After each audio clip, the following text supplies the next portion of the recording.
السلام علیکم ورحمۃ اللہ وبرکاتہ۔ کیسے ہیں آپ؟ الحمدللہ میں اچھی ہوں۔ آج ہم اس مدعے پر بات کریں گے کہ ہمارا یہ جو جسم ہے یہ ادھار کا مال ہے، یہ ہماری ملکیت نہیں ہے، یہ اس پیدا کرنے والے کی ملکیت ہے جو سارے جہاں کا مالک ہے۔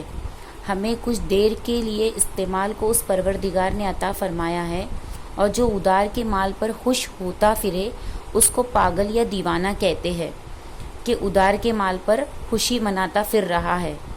ہم اس جسم کو نیکی کے کاموں میں جتنا استعمال کر سکتے ہیں کر لے۔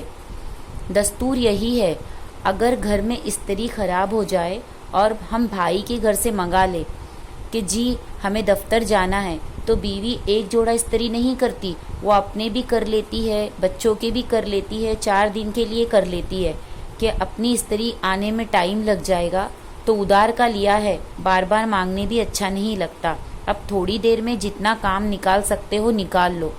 جس طرح ادھار کی چیز پر تھوڑی میں زیادہ سے زیادہ کام لوگ نکال لیتے ہیں، ہمیں بھی چاہیے کہ اس ادھار جسم کا مال ہے، تھوڑے وقت میں اس سے زیادہ اللہ کی عبادت کر لے۔ ہمارا اجر ہمیشہ باقی رہتا ہے۔ پچھلے سال آپ نے جو عبادتیں کی، آج آپ کو اس کی تکلیفیں یاد نہیں ہے، تھکاوٹیں یاد نہیں ہے، مگر نامہ اعمال میں اس کا اجر موجود ہے۔ تو عبادتوں کی تھکاوٹیں تو ہماری اتر جاتی ہے، مگر اجر نامہ اعمال میں موجود ہوا کرتے ہیں۔ اس لیے ہمیں اس جسم کو خوب تھکانا چاہیے۔ مومن کو چاہیے کہ نیکی کر کر کے تھکے اور تھک تھک کر نیکی کرے۔ ہمارے آقا محمد صلی اللہ علیہ وسلم اتنی عبادت کرتے تھے کہ جب رات کو بستر پر سونے کے لیے جاتے، ایسے پاؤں اٹھاتے جیسے تھکا ہوا اونٹ پاؤں گھسیٹ کر چلا کرتا ہے۔ انسانی وجود کی مثال ایسی ہے جیسے کہ چکی میں گندم پیس لے تو آپ نے فائدہ اٹھا لیا، اور خالی چلتی رہی تو نقصان ہے۔ ہم بھی اگر اس جسم سے عبادت کر لے تو ہم نے اس سے فائدہ اٹھا لیا، ورنہ یہ جسم بیکار رہا۔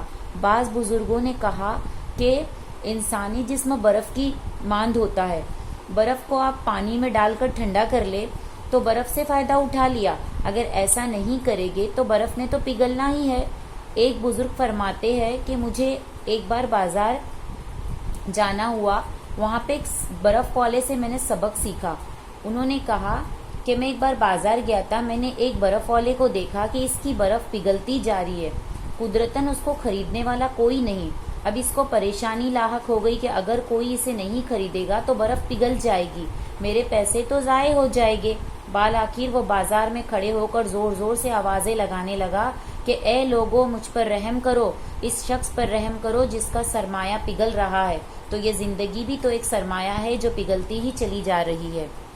جو دن آج ہم زندگی میں غروب ہوا، یہ لوگ لوٹ کر دوبارہ طلوع نہیں ہو سکتا، یہ دن گزر گیا، اب جو دن باقی ہے وہ گزرے گے، اور بالآخر ہماری زندگی گزر ہی جائے گی۔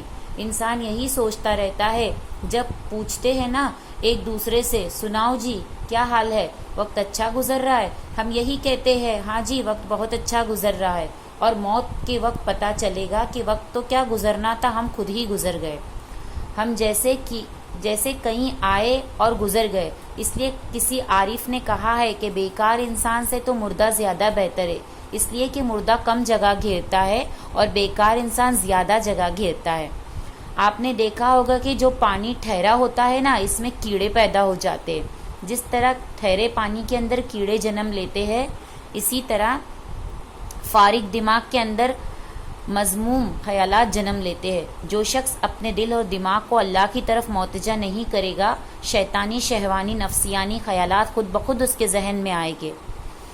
تو ہمارا جو جسم ہے یہ ادھار کا مال ہے، تو ہم سے جتنا ہو سکے اللہ کی تھک تھک کے عبادت کرے اور اللہ کو ہر وقت ذکر میں یاد کرے۔ آپ کو اگر میرا یہ ویڈیو اچھا لگے تو اس کو اپنے دوستوں میں ضرور شیئر کریے گا، تاکہ ہم اپنی اچھی باتیں زیادہ سے زیادہ لوگوں تک پہنچا سکیں، اور اسے لائک اور سبسکرائب بھی ضرور کریے گا تاکہ میری ہر آنے والی ویڈیو آپ کو ملتی رہے۔ دعا میں یاد رکھیے گا۔ اللہ حافظ۔